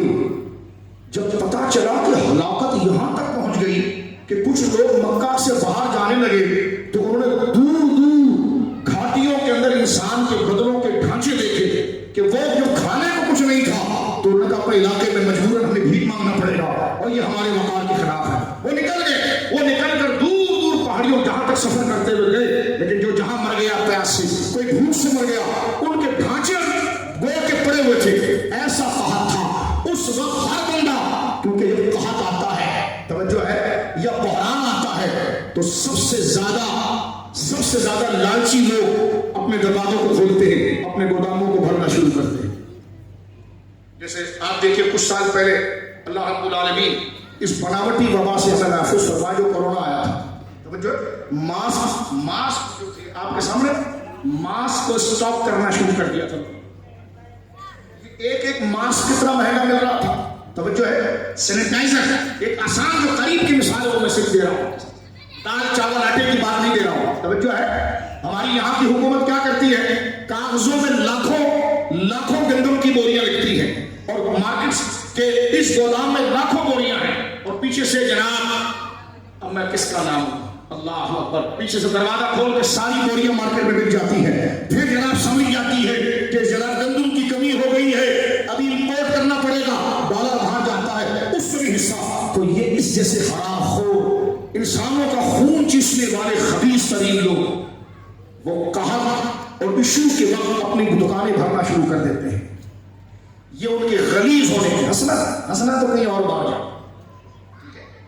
یہاں سندھی بلوچ اور پنجابی اور پیپلز پارٹی فلانے ڈھکانے پارٹی کی بات نہیں ہو رہی ہے، یہاں انسانیت کی بات ہو رہی ہے۔ میں نے حضرت ابراہیم کا ذکر کیا، اور کیجئے گا میرے دوستوں بزرگوں، یہ انسانوں میں سب سے گھٹیا حرکت جس کو خدا کبھی درگزر نہیں کرتا، کہ جب انسان کو ایک چیز کی ضرورت ہو، اس کو اسٹاک کر کے ذخیرہ اندوزی کر کے اس مال کو بڑھا دیا جائے، بعد میں پھر غریبوں کا خون چوس کر اس چیز کو بیچا جائے، اللہ اکبر۔ لیکن دیکھیں حلیم اور بردبار اور اللہ جو سرکار کا خاندان تھا، جس وقت پورا مکہ قحط سے جل کر ایک ایک کر کے مر رہا تھا، تو اس وقت ایک ہی خدا کا بندہ تھا جس کا دسترخوان اتنا لمبا تھا کہ جو اس کے گھر سے شروع ہوتا تھا تو پہاڑ کی چوٹی تک جاتا تھا، لوگ صبح سے لے کر شام تک کھاتے تھے، جب لوگ کھا کے چلے جاتے تو پرندے اور درندے جو پیاسے ہیں، بھوکے ہیں، وہ وہاں پر آ کر کھاتے تھے، اور وہ ایسا بے نیاز آدمی تھا، وہ دیکھتا، اس کو کسی غلام نے آ کر کہا کہ تیرے دسترخوان کے اوپر بوڑھے بھی آتے ہیں، بوڑھیاں بھی آتی ہیں، ان کے دانت نہیں ہیں، کمزوری کی وجہ سے چبا نہیں سکتے، تو وہ بھاڑے مار کر رونے لگ جاتا ہے، اپنے نوکروں کے ساتھ اپنا کام کاج چھوڑ کر زمین پر بیٹھ جاتا ہے، شوربے کی دیگوں کے اندر اپنے ہاتھ سے روٹیوں کو چوری کرتا ہے۔ اس چوری کرنے کو حشم کہتے ہیں، اور اس بندے کا نام ہاشم، سرکار کے دادا تھا، بولو سرکار کے دادا، بولو سبحان اللہ، جن کا یہ پورا سلسلہ میرے دوستوں بزرگوں جاری رہتا تھا، جن کے شہزادے کا نام حضور سیدنا عبد المطلب رضی اللہ تعالیٰ عنہ وارضاہ ہوتا ہے، بولو سبحان اللہ۔ حضرت ہاشم، حضرت ابراہیم کی ہوں بہو تصویر، یہ میں نے صرف حضرت ہاشم کا ذکر کیا، سرکار کے والدین کو اوپر تک ذکر کرے تو اس وقت سے سکری انسانیت کو جنہوں نے سہارا دیا وہ یہ تھے جو سرکار کے اجداد ہیں۔ یہ تو علاقائی طور پر کام ہو رہا تھا، لیکن حضور نے آ کر جب نبوت کا اعلان کیا، جو مکے کی ایک گلی میں خیر خواہی کا کام اور انسانیت کی بھلائی کا کام تھا، اب وہ آفاقی کام قرآن کے ذریعے ہو گیا ہے۔ اب پوری دنیا کے اندر غریبوں کی نصرت اور امداد اگر ہو رہی ہے تو وہی حضرت ہاشم اور ان سے پہلے لڑائیوں کا پودا تھا جس کو جناب رسول اللہ نے آفاقی بنا دیا اور انٹرنیشنل جو ہے۔ اب میں آگے بڑھ جانا چاہتا ہوں میرے دوستوں بزرگوں، توجہ کرو، یہ انسانیت کی خیر خواہی، کیونکہ مجھے یہ موضوع دیا گیا کہ اور سادات کا تو یہ کام ہے، ایک تو وہ فتنے نہیں کروائے گا، لڑوائے گا نہیں، صلح کروانا ان کا کام، ترجیح میں آگے جانا ان کا کام، سخاوت ان کا کام ہے۔ توجہ ہے، یہی شان حضرت امام حسن مصطفیٰ تھا، جس نے زہر دیا اس کو جانتے تھے، جس نے زہر دیا اس کو خود جانتے تھے، خاموشی اختیار کی امت میں فتنہ نہ ہو جائے۔ توجہ ہے، لشکر چوبن پر تھا، جس کو چاہے اکھاڑ کر پھینک دیں، لیکن جب سیدنا معاویہ سامنے آئے تو قریب آئے، حضرت معاویہ کہتے ہیں میں نے جب حسن کا لشکر دیکھا، حسن نے بزدلی میں بیعت نہیں کی تھی، فرمایا جب میں نے حسن کا لشکر دیکھا تو ایک آسمان کی طرف تھا، لیکن اپنی سواری سے اتر کر نیچے آئے اور جناب معاویہ سے کہا بس فیصلہ کرو اور امت سے انتشار ختم کرو۔ سرکار نے دور میں اٹھا کر کہا تھا یہ میرا بیٹا ہے جو میرا بھی مظہر ہے، روایت میں مانا میرے دادا ابراہیم کا بھی مظہر ہے، ابنی ھذا سید، یہ میرا بیٹا سردار ہے میری امت کا، لعل اللہ ان یصلح بین الفئتین عظیمتین للمؤمنین، یہ میری امت کے عظیم اور دو مسلمان گروہ کے درمیان جب دونوں آمنے سامنے ہو جائیں گے یہ خود کو نیچے جھکا کر امت میں صلح کروا۔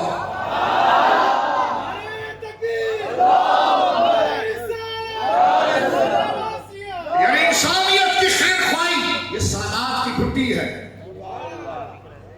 جس کا مظاہرہ یہاں پر اسپتال کی صورت میں ہوا۔ اور کر رہے ہیں، میں آگے بڑھ جانا چاہتا ہوں میرے دوستو، تھوڑی سی توجہ کریں۔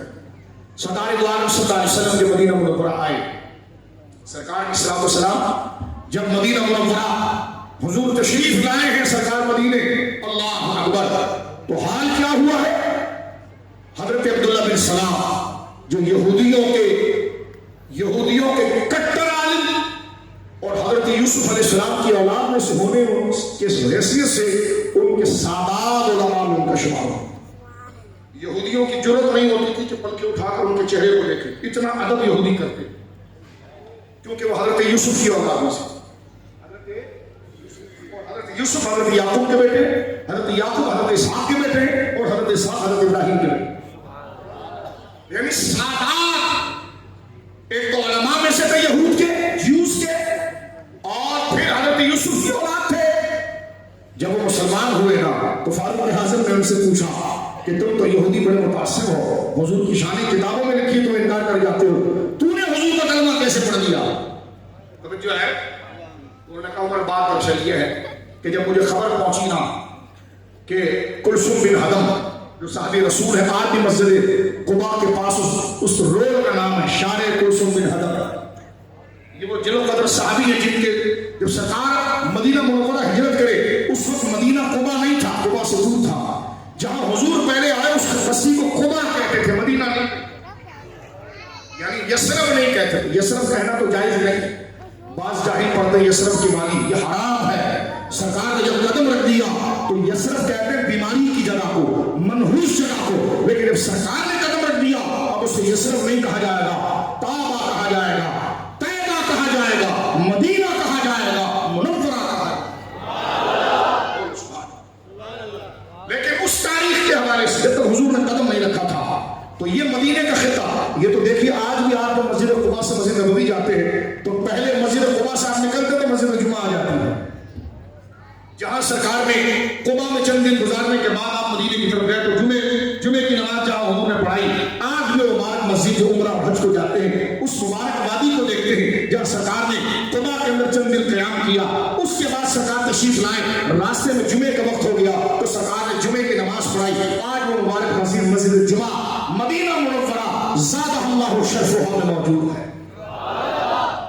لیکن میں بتانا چاہ رہا تھا کہ جب سرکار 12 سے 13 دن کا یہ سفر کر کے حضرت سیدنا ابو بکر صدیق کے ساتھ جب حضور کا ورود مسعود قباء کی بستی میں ہوا تو ایک مالدار صحابی حضرت کلثوم بن ہدم، ان کو اللہ نے بڑی زمین دی تھی، ان کے گھر کے پاس ایک یارڈ تھا، یعنی زمین کا ایک بڑا پلاٹ تھا، چھوٹی چھوٹی دیواریں تھیں اور آگے مین گیٹ لگا ہوا تھا، اس میں انہوں نے سرکار کی مسند رکھی تھی تاکہ لوگ آ کر اس میدان نما ہال میں حضور سے ملاقات کریں۔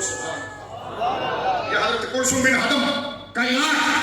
اب حضرت عبداللہ بن سلام جو یہودیوں کے عالم تھے، میں نے عرض کیا، ان سے پوچھا گیا کہ تم نے حضور کو پہچانا کیسے کہ یہ اللہ کے نبی ہیں، کس چیز نے تجھے اٹریکٹ کیا؟ حضور نے تیرے سامنے ایسا کیا، آپ دیکھو وہی بات جو تقریر کے شروع میں تھی کہ نبی کے نبی ہونے میں باریک نظر رکھنے والے کس طریقے سے ان کی نبوت کو سمجھتے ہیں. پوچھا گیا حضور سید عالم کا کون سا ایسا عمل تھا جس نے تجھے اٹریکٹ کیا، جس نے تجھے متاثر کیا اور تجھے اس بات کو بولنے پر مجبور کر لیا کہ یہ عام انسان نہیں ہے. بقول امام احمد رضا کے کہ انسان نہیں، انسان وہ انسان ہے. بولو سبحان اللہ. میرے دوستو حضرت عبداللہ بن سلام نے ایک ہی بات کی، کہتے ہیں جب میں اس یارڈ میں داخل ہوا تو لوگوں کا مجمع لگا ہوا تھا، لوگوں کا مجمع لگا ہوا تھا. میرے کان میں جب حضور کی آواز آئی، ایک تو جب میں نے حضور کا چہرہ دیکھا تو میں نے کہا یہ چہرہ سچے کا ہی ہے. یہ بھی ہم موٹی عقل والا نہیں سمجھ سکتا، کیونکہ موٹی عقل والا ہر گورے کو ایماندار سمجھتا ہے، یا وہ سمجھتا ہے کہ جس کا رنگ گورا نہ ہو وہ بے ایمان ہوگا، یا کچھ ایسے جو کہتے کہ نہیں جو گورا ہوگا بے ایمان ہوگا جس کا رنگ گورا. تو سچائی کا گورے اور کالے سے کوئی تعلق نہیں ہے. ہاں بندہ سچا ہو پھر گورا ہو تو نور اللہ نور ہے، لیکن سچا ہو گورا ہو اور سچا نہ ہو تو ابو لہب جیسا ہے، گورا چٹا تھا، لیکن بظاہر گورا پن نہ ہو سچائی ہو تو یہ شان تو حضرت بلال کی. بولے سبحان اللہ. رنگوں کا میں رنگوں کی توہین نہیں کر رہا، لیکن اسکین اور جین اس سے بیوٹی نہیں پتا چلتی، اس سے اٹریکشن نہیں آتی. اٹریکشن صداقت اور ایمان سے آتی ہے. بندہ مومن جب اٹریکٹ ہوتا ہے کسی کی طرف، توجہ ہے ہمارے وہاں جناب صرف گورا چہرہ دیکھ کر کتنا نور ہے. میں نے کہا تجھے پتا نور کس کو کہتے ہیں؟ نور ایمان ہوتا ہے. نور کا تعلق اسکن سے نہیں ہوتا، وہ ایمان سے ہوتا ہے. ہاں ایمان اگر بندے کے اندر ہو اور پھر رنگ بھی حسین دیا ہوا ہو تو پھر اس کی کشاکش کی بات اور ہوتی ہے. لیکن جس کو بظاہر رنگ تنہا بھی ملی ہو وہ بھی اس کے مقابلے پر ہوتا ہے، اس لیے اس کو ایمان اور حضور کی اطاعت اور اللہ کی توحید ملی ہوتی ہے. اب آپ سنیے میرے دوستوں بزرگوں، حضرت عبداللہ بن سلام کہتے ہیں، اور یہ وہ شخص کہہ رہا ہے جو بات سچ کہہ رہا ہے، کیونکہ یہ موٹی عقل کے لوگ نہیں، باریک شکل کے لوگ ہیں، فہیم المزاج ہے. یہ چلنے سے اندازہ لگاتے ہیں. بہت سے صحابہ نے تو صرف سرکار کی بیوی مبارک ناک مبارک کے اٹھان کو دیکھ کر کہا اللہ اکبر، یا تو یہ فرشتہ یا یہ نبی. پتلی پتلی گلے قدس کی پتیاں، ان لبوں کی نزاکت پہ لاکھوں سلام. ہمارے آقا کے ہونٹ مبارک کو کسی نے دیکھ کر کہا اللہ اکبر، ایسے ہونٹ ہم نے نہیں دیکھے، یا تو یہ فرشتہ ہے یا اللہ کا نبی. لیکن اس کو کون سمجھتا ہے جو فہیم المزاج ہو؟ اس لفظ کو اگر آپ سمجھ چکے ہو، اردو زبان میں بول رہا ہوں، فہیم المزاج، کہ جو جس کے اندر یہ ہو کہ دیکھنے کے ساتھ وہ صرف شکل و صورت سے متاثر نہیں ہوتا، اندر اس کی یہ صلاحیت ہوتی ہے. وہ کہتا ہے کہ جناب اس کی میچورٹی، اس کی سنجیدگی، اس کا ایٹیٹیوڈ، اس کا مینر، اس کا اخلاق بتا رہا ہے. کپڑے سادہ پہنے لیکن ہے شہنشاہ. حضرت عبداللہ بن سلام سے پوچھا گیا کہ آپ نے جناب سید عالم کو کیسے پہچانا؟ آپ تو یہود کے عالم تھے، یہودی تھے. انہوں نے کہا جب میں اس یارڈ میں داخل ہوا، لوگوں کا مجمع لگا ہوا تھا، اس سرکار کے جب میں نے چہرے کو دیکھا تو میں نے کہا یہ چہرہ سچے کا ہی ہے. بولو نا سبحان اللہ، تڑپ کے بولو سبحان اللہ. اگر پلیٹ میں رکھ کر ایمان ہمیں مل گیا تو اس کی بھی قدر کر لو، جس کو نہیں ملا تھا وہ نشانوں سے پہنچ گئے حضور تک. بولو سبحان اللہ. یہی کہنا بیت الواسع ازل سے لائی ہے، ہستی میں آرزو رسول، کہاں کہاں لیے پھرتی ہے جستجو رسول. اس طرف والے لوگ ایسے بھی ہوتے ہیں جو نشانوں سے پہنچتے ہیں. ہم بے قدرے نہ ہو جائیں، کیونکہ انسان کبھی کبھی اتنا بے توقیر ثابت ہوتا ہے کہ اس کے قریب نعمت ہوتی ہے لیکن وہ اس کو ہلکا سمجھتا ہے. میرے دوستوں بزرگوں، جب حضور کی محفل میں آئے ہو تو سرکار کے ملنے کی خوشی میں چہرہ کھلکھلا کر کہو سبحان اللہ. عدم سے لائی ہے ہستی میں آرزو رسول.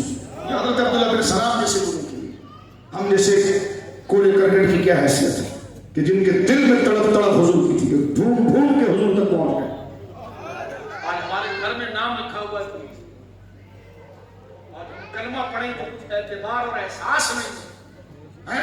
لیکن ایسے لوگ پیدا کس بستی پر ہوئے، حضور کے قصے سنتے سنتے پہنچ گئے. جیسا سیدہ خدیجہ پہنچی، بولو سبحان اللہ. جیسے عبداللہ بن سلام پہنچے، جیسے سلمان فارسی پہنچے، بولو سبحان اللہ. کہاں ٹکے، کہاں گئے،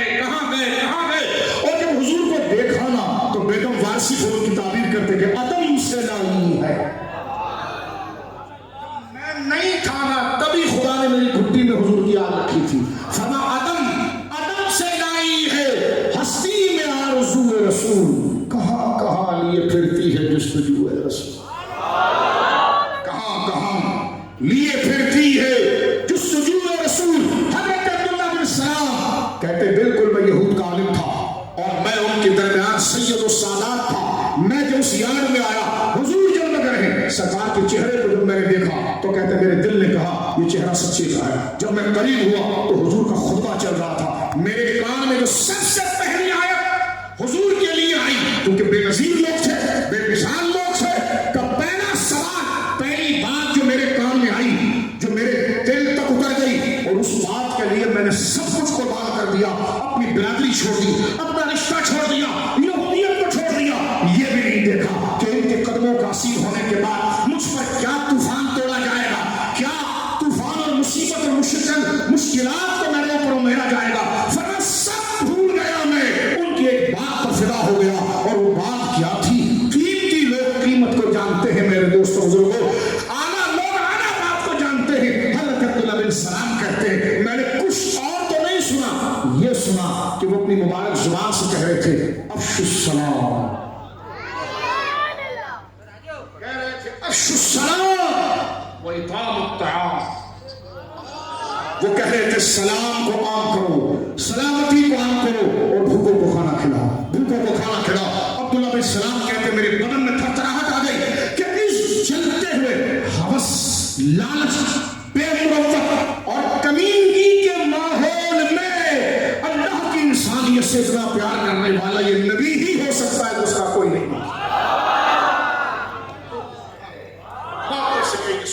یہ حضرت عبداللہ بن سلام کے ایمان لانے کا واقعہ ہے۔ جب وہ آئے سرکار کے دست مراد کو چوما، بولو سبحان اللہ، سلام عام کو۔ آج ہمارے وہاں حال یہ، کسی کو السلام علیکم تو ڈر کے پوچھتا کوئی کام ہے؟ میں نے کہا نہیں، آپ ہمارے بھائی ہیں، آپ کو ہم نے سلام کیا ہے، السلام علیکم، آگے سے آپ کہیں وعلیکم السلام۔ اتنی بے توقری، ذہنی طور پر میں اور آپ اخلاق میں اس قدر انحطاط کا شکار ہیں۔ یہ غم، یہ بے برکتیاں ہوئی کیوں ہیں؟ ان مبارک باتوں کو چھوڑنے کی وجہ سے۔ سلام کا معنی کیا ہے؟ السلام علیکم، یعنی کہ میں آپ کو سلام کروں تو اس کا معنی یہ ہوگا کہ میں نے ضمانت دی ہے کہ میری زبان سے آپ کو کوئی خطرہ نہیں، میں ضمانت دے رہا ہوں میرے بازو سے آپ کو کوئی خطرہ نہیں، میں ضمانت دے رہا ہوں میرے پیسے سے آپ کو کوئی خطرہ نہیں، میں ضمانت دے رہا ہوں کہ میری وجہ سے آپ کی جان، مال، آپ کے بچوں کو کوئی خطرہ نہیں۔ آگے سے آپ ریٹرن کرتے وعلیکم السلام، میں بھی یہی کہہ رہا ہوں کہ آپ کا گھر، آپ کی جان، آپ کا مال میری طرف سے محفوظ ہے۔ ایک زمانہ ایسا تھا لڑائیاں ہو جاتی تھی، اگلا اس لیے پیچھے ہٹ جاتا تھا کہ تم لڑے کیوں نہیں، اس وقت نے ایسی بدتمیزی کی، یار میں نے اس کو سلام کیا۔ ایسے بھی لوگ گزرے ہیں، جیسا کہتے ہیں نا یار میں نے اس کے گھر چائی کی۔ یہ ہے محبت، یہ ہے انسانیت، یہ ہے خودداری۔ یہ تکلیف میں بھی وہ لذت پا جائے گا جو مال رکھ کر بھی کوئی نہیں پا سکتا۔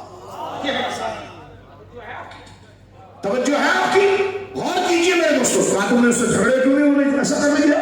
کہ لگا نہیں یار، ایک دفعہ میں نے اس کو سلام کیا تھا، اب میں کیسے لڑوں اس سے کہ میں نے کسی کو سلام کیا؟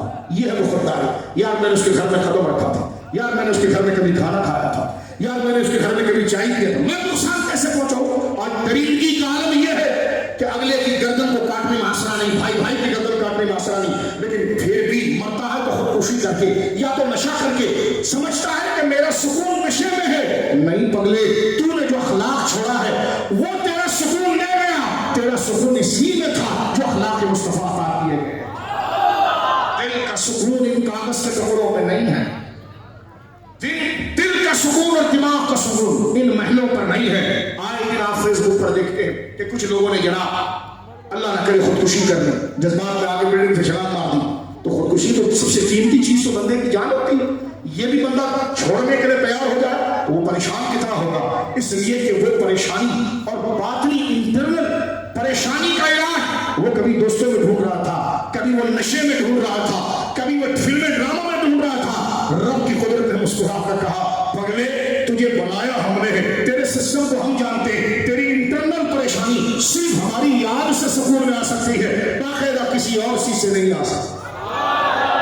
اس لیے صوفیاء کو آپ دیکھیے سب کچھ چھوڑ کر بیابان میں تنہا بیٹھے ہوتے ہیں خشک چٹائی کے اوپر، سکون ان کو وزیر اعلیٰ سے زیادہ ہوتا ہے، وزیر اعظم سے زیادہ ہوتا ہے۔ توجہ ہے، فاروق اعظم رضی اللہ تعالیٰ کے پاس ایک بندہ آپ کو قتل کرنے کرنے کے لیے پہنچا. حلیہ اس نے بدلا. توجہ ہے, حلیہ بدلا. ایک واقعہ یہ ہے کہ جناب قیصر روم کا سفیر آیا تھا اور اس نے کسی سے پوچھا تمہارے امیر المومنین کہاں ہیں, ان کا صدر ہاؤس کہاں ہے, پریسیڈنٹ ہاؤس کہاں ہے. اور اگر ہاؤس ماؤس کچھ بھی نہیں ہوتے ہمارے مسئلہ ہے. تیرا صدر کھائیں گے درخت کے نیچے سوئیں گے لے کر جاتا ہے وہ باغ رکھ لیا تو گیا کہاں. نہ بیٹے کے پاس ملا نہ ان کے پاس ملا. ابو بکر وہ ہے, ایک دن گھر میں آئے تو حلوہ بنا ہوا تھا. بیگم سے کہا اتنا زیادہ حلوہ کیوں بنا ہے؟ کہنے کہ وہ جو بیت المال سے راشن آتا ہے اس میں کچھ سوجی میں بچا لیتی ہوں. کہا اچھا اس کا مطلب تھوڑا زیادہ آتا ہے جو بچ جاتا ہے. خط لکھا آدھا کر دو اس کو. باپ کھائیں گے کالے شرم کر ایسے اپنے گھر کے اندر ایک چھٹاک حلوہ زیادہ بن جائے کہیں یہ مال بیت المال کا ہے. یہ میرے گھر میں کیسے آ گیا؟ اس لیے 1400 سال لگا کر تم نے زمین چاٹ لی لیکن ابو بکر پر کرپشن ثابت نہیں کرتا. عمر پر کرپشن ثابت نہیں کرتا. اس لیے تمہارے دل کا کیونکہ رسول اللہ کے اخلاق کا کوئی مذہب ہے تو علی ہے, ابو بکر ہے, عثمان اور عمر ہے. تم طوفان بدتمیزی مچاؤ تو ہم تمہارے منہ میں منہ دے کر بات نہ کریں. بولو نا سبحان اللہ. اور اپنی دنیا میں صدیق اکبر آنے دو, زندہ رہے تو پھر بتائیں گے انشاءاللہ. توجہ کرو میرے دوستوں, جو بات ہم آپ سے کرنے جا رہے ہیں اور غور کریں اس پر. حضرت سیدنا عبداللہ بن سلام یہ کیسے لوگ, حضرت عمر کے بارے میں بتا رہا تھا. قیصر روم کا ایک منشی اور ایلچی آیا, اس نے کہا تمہارا امیر المومنین کہاں ہے اور اس کا محل کہاں ہے؟ انہوں نے کہا محل شہر کچھ نہیں, وہ درخت کے نیچے سو رہا ہے. 32 لاکھ مربع میل پر آرام کر رہا ہے. 32 لاکھ مربع میل کو جس نے کنٹرول میں کیا ہے. قیصر و کسریٰ کی کمر جس نے توڑی ہے. 5000 سال پرانی سیویلائزیشن کو زمین پر گرایا ہے. 2 سپر پاوروں کو گرایا ہے. اور اقبال کہہ گیا ہیں کیسے؟ فرمایا کہ ہم سایہ جبریل امین بندہ ہے خاکی ہے اس کا نشے من نہ بخارا نہ بدخشا.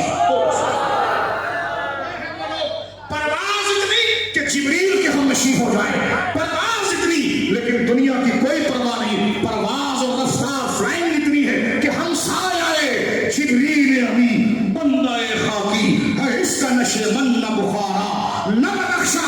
اور ہمت کیسی ہے کہ صرف حضرت عمر کا نام آ جائے تو اعلان ہل جائے. اقبال کہتا ہے ٹھنڈک جگر لالا میں محسوس ہو وہ شبنم, دریاؤں کے دل جس سے دہل جائے وہ طوفان. عمر کا نام آئے کلیجے میں ٹھنڈک آ جائے. مولا علی کا نام آئے کلیجے میں ٹھنڈک آ جاتی ہے. بولو سبحان اللہ. صدیق عثمان کا نام آئے کلیجے میں ٹھنڈک آ جاتی ہے. لیکن جب دشمنوں کے سامنے نام آتا ہے تو کیا فرمایا؟ ٹھنڈک جگر لالا میں محسوس ہو وہ شبنم, دریاؤں کے دل جس سے دہل جائے وہ طوفان. یہ ہے مصطفی انقلاب کا مظہر, یہ ہے اخلاق مصطفی کا مظہر جس کو خلفائے راشدین کا, جن کو اہل بیت اعظام کہا جاتا, خاندان رسول کہا جاتا ہے. سیدنا فاروق اعظم کے قریب آیا اور آ کر اس نے کہا کہاں ہے تمہارا امیر المومنین؟ ان کا ہاؤس کہاں ہے, ان کا پروٹوکول کہاں ہے؟ ان کا کوئی پروٹوکول نہیں. انہوں نے کہا جس نے اس وقت کی 2 سپر پاور کو رومن امپائر اور پرشین امپائر کو ٹکڑے کر دیا صرف خط کے ذریعے. اور سبحان اللہ. رستم پہلوان کو آپ کے ایک ساتھی نقاقہ بن عمر نے 4 دن کا بھوکا پیاسا صحابی. لوگ کہتے میں رستم ہوں. میں نے کہا رستم تو کافر تھا, نام علی رنگ بچے کا. رستم کوئی نام ہے؟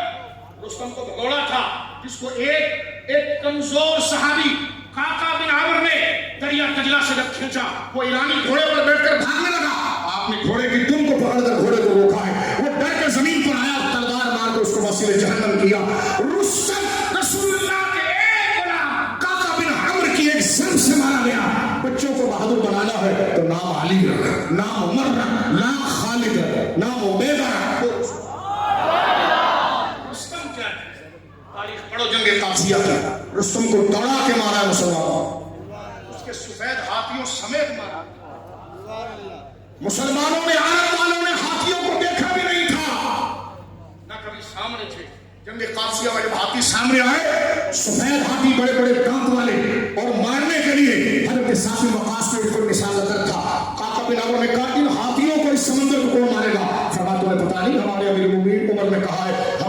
اصل عزت اسلام کی ہے. پاؤں کے نیچے آ جاؤ لیکن پیچھے نہیں آنا. بن عمرو کہتے پھر ہم نے تلوار کو ننگا کیا اور آگے گئے. ہاتھی نے جیسی سن لائی تو ہم نے سن میں اپنے بازو کو باندھا, اس نے اٹھایا اور ہم نے اس کی آنکھوں میں مارا. لشکر الٹ گیا اور جو ہاری ہوئی جنگ تھی اللہ رب العالمین نے عمر کی دیوی طاقت کے ذریعے, اس کے اشارے کے ذریعے اللہ نے پلٹ دی. یہ انقلاب ایسے نہیں آیا میرے دوستوں بزرگوں. اگر وہ انکساری اور محبت میں کہہ دے, لا وہ محبت میں اگر یہ کہہ دے جہاں علی نہ ہو وہاں عمر نہ ہو, اگر علی نہ ہوتا تو عمر ہلاک ہو جاتا, تو پانچے نکال کے بکواس کرنے لگا. میں نے کہا یہی تو اس کی وفاداری ہے کہ تو گالی بھی دیتا ہے پھر بھی عمر کہتا ہے علی علی ہے.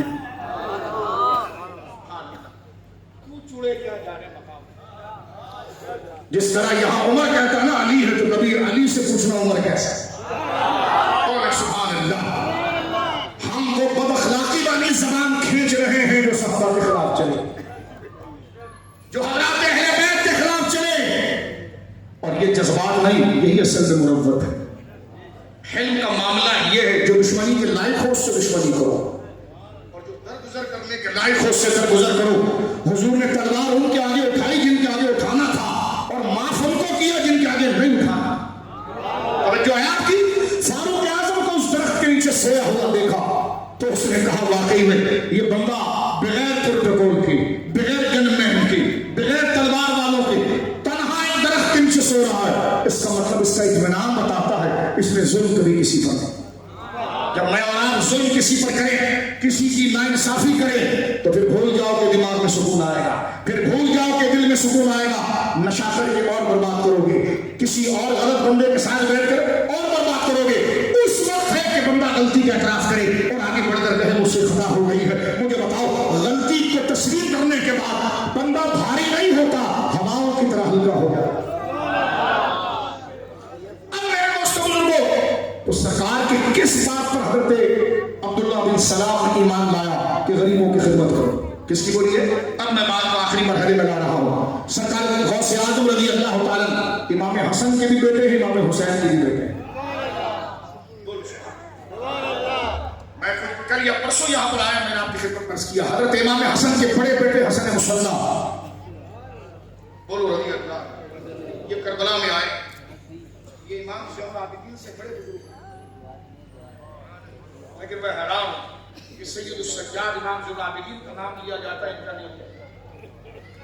یہ بھی ہمارے آقا ہے, وہ بھی آقا ہے, اس لیے ہم کہتے ہیں 12 نہیں سب سید امام ہیں. اگر چھوٹے بھائی کا چھوٹا بیٹا سید السجاد زین العابدین ہے تو ان کی جوتوں کا خاک بھی ہماری آنکھوں کا سرما ہے. اور انہی کے بڑے بھائی امام حسن کا بیٹا حسن مصلی جو حضرت سید السجاد کا بڑا بھائی لگتا ہے اور امام بھی پیدا ہے. سنی نہ حسن مصلی کو بھولتے ہیں نہ سید السجاد کو بھولتے ہیں. توجہ ہے. اور میں اسے بھی کہتا ہوں جو اہل سنت کے اندر اس طرف کے اماموں کی تعریف لکھتے ہیں, لکھنی چاہیے, لکھنی بولو لکھنی چاہیے. حضور سیدنا امام زین العابدین کی تعریف ہم پورا یوم کرتے ہیں الحمدللہ تعالی. امام باقر پورا یوم, ان کے شہزادے امام جعفر صادق, بولو سبحان اللہ. منتیں مان کر بولو سبحان اللہ, ساری پوری ہو جائیں گی جن کا میں نام لے رہا ہوں. امام حسین کا یوم سنی کی جان ہے, امام زین العابدین کا یوم ہمارے وہاں ہماری جان ہے, بولو سبحان اللہ. ہمارے شجروں میں ہو یا ہمارے فاتحے کے سامنے ہو, ہر وقت میرے دوستو آپ کے شہزادے سرکار امام باقر, بولو سبحان اللہ. آپ کے شہزادے امام جعفر صادق, بولو سبحان اللہ. ان کے شہزادے سیدنا موسیٰ کاظم, بولو سبحان اللہ. ان کے شہزادے سرکار مولا علی رضا, ان کے شہزادے امام تقی, ان کے شہزادے امام نقی, ان کے شہزادے امام حسن عسکری. میں نے کہا ان کے احوال لکھو, سونے کے پانی سے لکھو, لیکن امام حسن کے بیٹے حسن مصلی کو لکھو. ان کے بھائی حضرت زید کو بھی لکھو, حضرت موسیٰ کاظم کے بڑے بھائی حضرت اسماعیل کو بھی لکھو. پتہ چل جائے معاملہ کیا ہے. علی کے بیٹے حسن و حسین کو لکھو تو محمد بن حنفیہ کو بھی لکھو. توجہ ہے, توازن برقرار ہو. اس لیے اہل سنت کہتے ہیں دو جہاں میں خادم آل رسول اللہ پر حضرت آل رسول مقتدی کے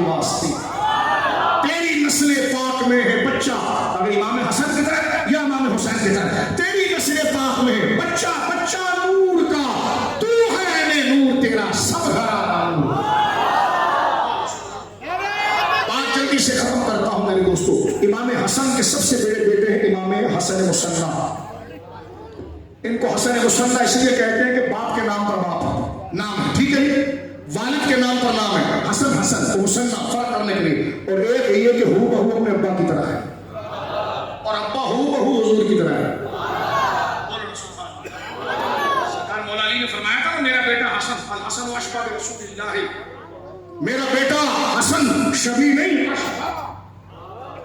مولا کہتے ہیں کہ حضور کی طرح ہو بہو سب سے زیادہ کوئی دکھتا تھا تو حسن دکھتے تھے.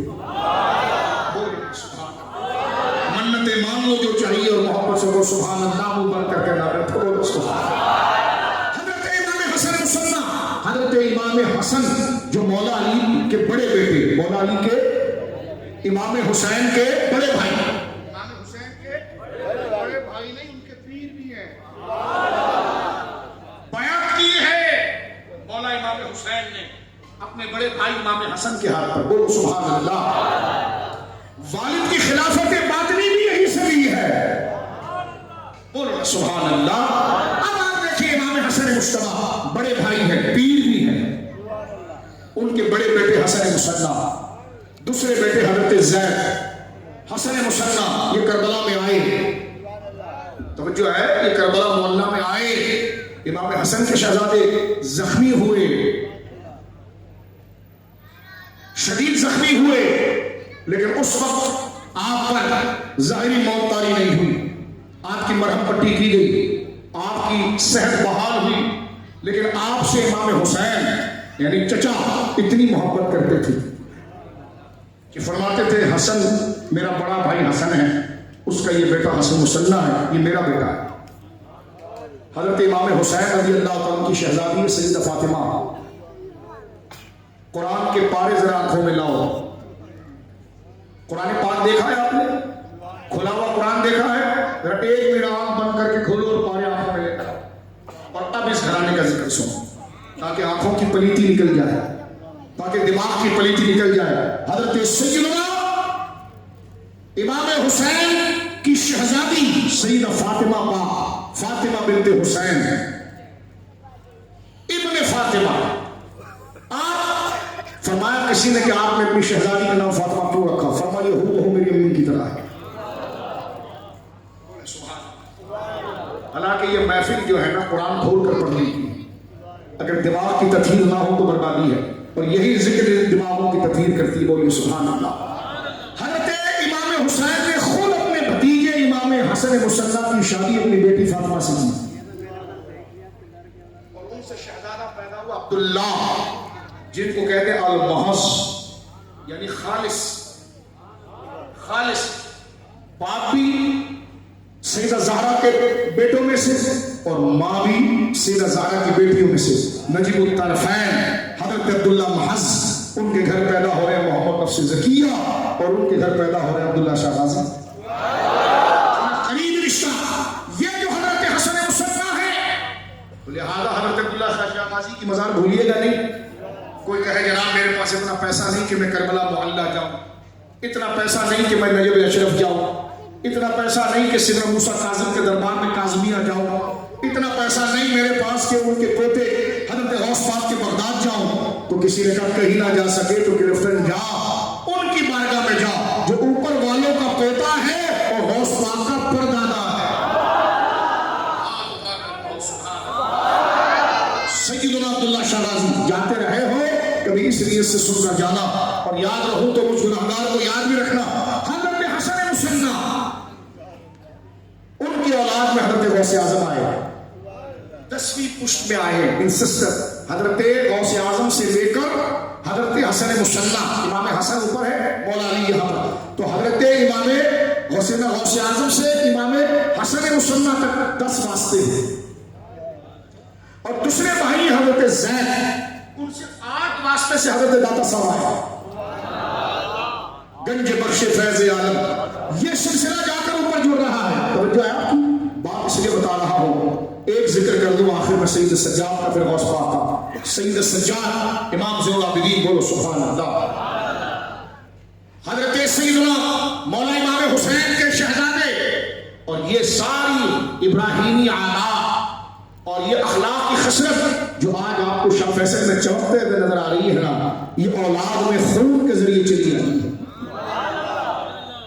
جو ہے خون کے ذریعے یہ چلی آئی ہیں چیزیں۔ حضرت سرکار امام زین العابدین رضی اللہ تعالیٰ عنہ، آپ کو اللہ نے یہ مقام دیا کہ ایک شخص، علامہ ابن کثیر نے البدایہ میں لکھا آپ کے ترجمے میں، اور ابن کثیر کہتے ہیں ہمارے دادا ہے، پورا شجرہ بھی اپنا لکھتے ہیں، تو وہ کہتے ہیں کہ جناب امام زین العابدین تشریف فرماتے ایک بندہ آیا، وہ بک بک کرنے لگا، تم ایسے ہو، تم ایسے ہو، تم نے یہ کیا، تم نے فلاں کیا، بدتمیزی کرتا ہے۔ لیکن ان ابراہیم الحلیم، یہ جلدبازی نہیں کرتے، امام زین العابدین کے سامنے بک بک کر رہا ہے، تم ایسے ہو، تم نے فلاں کام نہیں کیا، تمہیں لحاظ نہیں ہے، استغفر اللہ، نہ جانے کیا کیا وہ بکواس کرنے لگا۔ لیکن دیکھو بردبار، دیکھو اشارہ کرتے تو مرید پھاڑ دیتے اس کو، مسل دیتے۔ اب میں اور آپ سن رہے تو اتنا غصہ آ رہا ہے، امام کے غلام کے سامنے امام نے جواب کیا دیا؟ شیروں کی بات بھی شیروں والی ہوتی ہے۔ کندھے پر ہاتھ رکھا، وہ بک بک کر رہا ہے، آگے سے بکواس کر رہا ہے، اور آپ نے کندھے پر ہاتھ رکھ کر مسکرا کر کہا کھانا کھایا ہو؟ بولو سبحان اللہ، دل سے سبحان اللہ بولو۔ فرمایا میری گھبراہٹ بتا رہی ہے کہ تو کئی دن کا بھوکا ہے، تو رونے لگ گیا، خود اپنے ہاتھ سے دسترخوان بچھایا، گرم کر کے اپنے ہاتھ سے رکھا، وہ کھاتا رہا، اس کو گرم گرم روٹیاں پیش کرتے رہے، گوشت پیش کرتے رہے۔ جب وہ پیٹ بھر کے کھایا تو وہ رو کر، جب پیٹ بھر گیا تو رو کر کے لگا واقعی میں آپ اولاد رسول ہیں۔ میرا امام کہتا ہے سید سجاد کے صدقے میں صادق رکھ ہمیں، علم حق میں علم باقر علم خدا کے واسطے۔ بولو سبحان اللہ، بولو سبحان اللہ۔ صدق صادق کا تصدق، صادق الاسلام کر، بے غضب راضی ہو کاظم اور رضا کے واسطے۔ دو جہاں میں خادم آل رسول اللہ کر، حضرت آل رسول مقتدا کے واسطے۔ سید سجاد، سجاد سجدے سے مبالغہ ہے، کثرت سے سجدہ کرنے والا، سبحان اللہ۔ سجاد ساجدین کا سردار ہے آپ۔ ہمارے شجرہ قادریہ کے اندر یہ شعر آتا ہے، سید سجاد، اللہ سے کہتا ہے بندہ سید سجاد کے صدقے میں صادق رکھا ہے۔ یا اللہ، وہ جو جن کے سجدے تیری بارگاہ میں مقبول ہوئے، ان کا جو شہنشاہ تھا حسین کا بیٹا، اس کے صدقے ہمیں بھی نمازی اور سجدہ کرنے والا بنا۔ بولو آمین۔ سید سجاد کے صدقے میں ساجد حق رکھ ہمیں، علم حق دے، کیونکہ امام باقر ان کے بیٹے ہیں۔ بکر کا معنی ہے، بکر کہتے ہیں زمین کو پھاڑ کر پانی نکالنے والا۔ جو چیزیں علماء کو سمجھ میں نہ آئے، انہی کی بولی سے باریکی سے مسئلہ نکال دیتے تھے۔ تو اعلیٰ حضرت دعا لکھتے ہیں کہ علم حق دے، علم باقر علم خدا کے واسطے۔ وہ باقر، امام باقر، جن کو تو نے علم کی گہرائی دی تھی، وہ ہدایت کے علم کے چند چھینٹے ہمیں بھی عطا فرما۔ سید سجاد کے صدقے میں صادق رکھ ہمیں، علم حق دے، علم باقر علم خدا کے واسطے، اور صدق صادق کا تصدق، صادق الاسلام پر۔ حضرت امام جعفر صادق، صدق صادق کا تصدق، صادق الاسلام کر، یعنی امام جعفر صادق کا صدقہ دے اور ہمیں صادق الاسلام، دین کا سچا بندہ، تیرا سچا بندہ بنا۔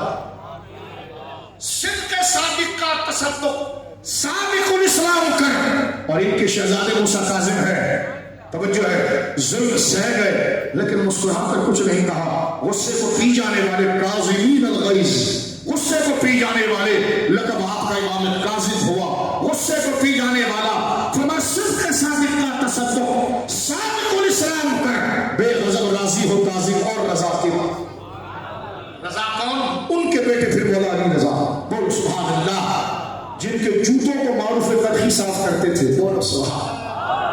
جن کے گھر میں جھاڑو معروف ترخی لگا، یہ ہے حضرت موسیٰ، حضرت مشرق مقدسہ، موجودہ ایران کا شہر مشرق مقدسہ، موسم بھی اس کا جنت والا ہے، اور وہاں جنت کا مالک حضرت مولا امام علی رضا کا فرمان ہے۔ بولو سبحان اللہ۔ حرم مولا امام علی رضا، الحمدللہ۔ فقیر کو یہ سعادت ملی ہے، 3 دفعہ آپ کے در کی چوکھٹ چوما ہے۔ میرے دوستو، مولا امام علی رضا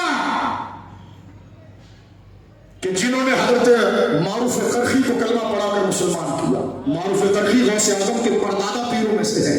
ان کا مقام علامہ شامی نے لکھا کہ بغداد والوں کو جب بچے نہ ہو تو معروف قرخی کی قبر پر جا کر بچہ مانگے تو خدا بچہ دے, بارش مانگے تو بارش دے. کیونکہ حنفی تھے نا, حنفی تھے, اس لیے علامہ شامی نے مقدمے کے اندر حنفی علماء میں آپ کا ذکر کیا. حضرت سیدنا معروف قرخی کا, اور یہ 8 سال کے تھے, نصرانی تھے. ان کو یہ حضرت موسیٰ کا, حضرت امام مولا علی رضا کو دیکھ کر مسلمان ہوئے. آپ کے گھر کے کپڑے دھوتے تھے. بولو سبحان. حضرت سری سختی کا نام سنا ہے؟ ان کو بھی مسلمان مولا علی رضا نے کیا. تم کیا سمجھتے ہو میرے دوستو؟ سبحان اللہ, کیسا بڑا بڑھتا ہے آل پاک. خاندان رسول کا فیضان آپ دیکھیے میرے دوستو, حضرت معروف قرخی اور حضرت سری سختی جب میرا مولا, بولو میرا مولا, میرا مولا علی رضا رضی اللہ تعالیٰ جب تشریف لے جاتے تو شباہت چہرے کی حضور کی طرح تھی. نقاب لگایا کرتے تھے کہ لوگ دیکھتے تو چیخ پڑتے, کیونکہ چہرہ ہو ناک مبارک, آنکھ مبارک ایسے لگتے جیسے مدینے سے حضور تشریف لے آئے. دیکھو سنی کتنے خوشی خوشی سنتا ہے. تفضیلی کو ایسی کسی نے مروڑ دیا ہے کہ سنیوں کے بعد اہل بیت کا ذکر تبرہ صحابہ نہیں. مجھے فکر یہ ہے کہ اہل بیت کا نام لے کر ہم نے جناب معاویہ پر بھونکا کیا. خدا نہ کرے اس سے پہلے خدا محبت نام فرمائے. فکر اس کو ذرا دیکھیے, چہرے چمک رہے ہیں آل پاک کا نام سن کر. سب ہاتھ اٹھا کر ایک دفعہ کہو سبحان اللہ. جس کا کلیجہ سیدہ زہرا پاک کے لال اور اپنے آقاؤں کا ذکر کر کے ہوا, اور شاہ فیصل کے غیرت مند سنیو, ان کا نام لینے میں یہ مزہ ہے. میں تو سرکار موسیٰ کاظم کا گنبد دیکھ رہا تھا اس دفعہ, اور مولا علی رضا کا. میں نے کہا او شہنشاہو, آپ کا گنبد اتنا پیارا ہے, قیامت میں آؤ گے تو پھر نظارہ کیا ہوگا. بولو سبحان اللہ. فیضان اہل بیت, آپ کسی کا نیچے نہ رکھے جو عاشق رسول ہے. جو عاشق رسول ہے اور جو عاشق ابو بکر و عمر ہے وہ غلام ہے اہل بیت کا. فیضان اہل بیت, فیضان پنجتن پاک, فیضان ائمہ اہل بیت. کوئی کہہ رہا ہے غوث پاک پر تقریر کرنے تجھے کہا تھا, ابھی تک وہی رکھا ہوا ہے. میں نے کہا غوث پاک ہی کان میں رہ گئے کہ میرا کیا ذکر کرے گا, ان کا نام لے جس نے مجھے لایا ہے. کعبہ کے ذکر سے بچے خوش ہوتے ہیں. غوث پاک کی خوشی چاہتے ہو تو ان کے آباء و اجداد کا ذکر کرو جن میں نام ہے غریب نواز. انہی کی اولاد میں سے حضرت مولا امام علی رضا کی. امام علی رضا جب کہیں جاتے تھے وہ شہنشاہ. سادگی ہے لیکن شہنشاہیت آپ کے پاؤں میں ڈھیر ہے. سادہ سا جبہ ہے, سادی سی چادر ہے, سادہ سا امامہ سر پر ہے, لیکن جب اترتے ہیں تو خلق خدا کے جمع غفیر ہے. ایک نظر دیکھنے کے لیے بادشاہوں کے کندھے بھی جھکے ہوئے ہیں, کچھ کلاؤں کی پگڑیاں بھی جھکی ہوئی ہیں, اور جب اپنے خچر پر سوار ہوتے ہیں اس وقت سواری یہ تھی تو اپنے وقت کا حاصل وقت حضرت معروف قرخی بھکاری بن کر آپ کے خچر کی لگام کو پکڑ کر آگے چلتا. اور سبحان اللہ, جیسا پروٹوکول آفیسر ہوتے ہیں نا کہ سر آپ گاڑی لائیے, سر رائٹ پر, سر لیفٹ پر. توجہ ہے, جب پروٹوکول دیکھتے ہیں تو ادھر حضرت مولا علی رضا رضی اللہ تعالیٰ آگے کھڑے ہوئے, خچر کی لگام کو آپ نے پکڑا ہوا ہے. توجہ ہے, خچر کی لگام کو پکڑا ہوا ہے. یہ انکساری ہے, یہ ادب ہے. خون زہرا پاک کا, خون علی المرتضیٰ کا. اور حضرت سرکار امام سے قابلین کو آپ نے دیکھا, وہ بک بک کر رہا تھا. آپ نے کہا تجھے بھوک لگی ہے, تو رونے لگا. اس کو واقعی بھوک لگی ہے. جب بندہ بھوکا ہوتا ہے تو بک بک کرتا ہے. اس لیے کہتے ہیں فیصلے جب کیا کرو جب پیٹ بھرا ہوا ہو, اور اتنا بھرا ہوا بھی نہ ہو کہ غفلت آ جائے, اور اتنا خالی بھی نہ ہو کہ چکرا جائے. اتنا کھاؤ کہ سانس لینے کی جگہ ہو, اتنا ہو کہ بندہ پریپیئر ہو جائے. اور سمجھے اس وقت فیصلہ کیا کرو اپنے لین دین, اپنے معاملات. کوئی آگے سامنے سے گڑبڑی کرے تو فوراً آستین نہ چڑھاؤ. بھوک اگر اپنے اندر کمزوری محسوس کرو تو اس کا مطلب یہ کہ کوئی بھوک لگی ہے. پہلے اپنے آپ کو پریپیئر کرو, اور پریپیئر ہونے کے بعد اس کی باتوں کو سوچو کہ جواب دینا ہے اگر گزر جاتا ہے. اللہ ایسا بنا دے. یہ اہل بیت نے سکھایا. وہ آ کے بڑبڑ کرنے لگا, لوگوں نے اجازت مانگی, فرمایا نہیں یہ بھوکا ہے. قریب آئے لاڑ سے جیسے اپنے بچے کے سر پہ ہاتھ رکھتے, فرمایا تو نے کھانا نہیں کھایا نا, اتنے پیار سے ہاتھ لگا جو بک بک کر رہا تھا پھوٹ کے رونے لگی، پھوٹ کے رونے لگی۔ یہ ہے اِنَّ ابراہیم علی حلیم، جہاں سے میں نے بات چلائی تھی۔ آپ دیکھو، لگتا نہیں کہ ابراہیم دوبارہ زمین پر آ گئے۔ اِنَّ ابراہیم علی حلیم، بردبار ہے، اوّاہ ہے، خدا ترس ہے۔ کہا کھانا لگا، لایا گیا، خود دسترخوان بٹھایا، خود بیٹھ گئے، برتن سے پیش کیا۔ اتنا برداشت، اتنا برداشت زہرا کے بیٹوں میں ہی ہو سکتا۔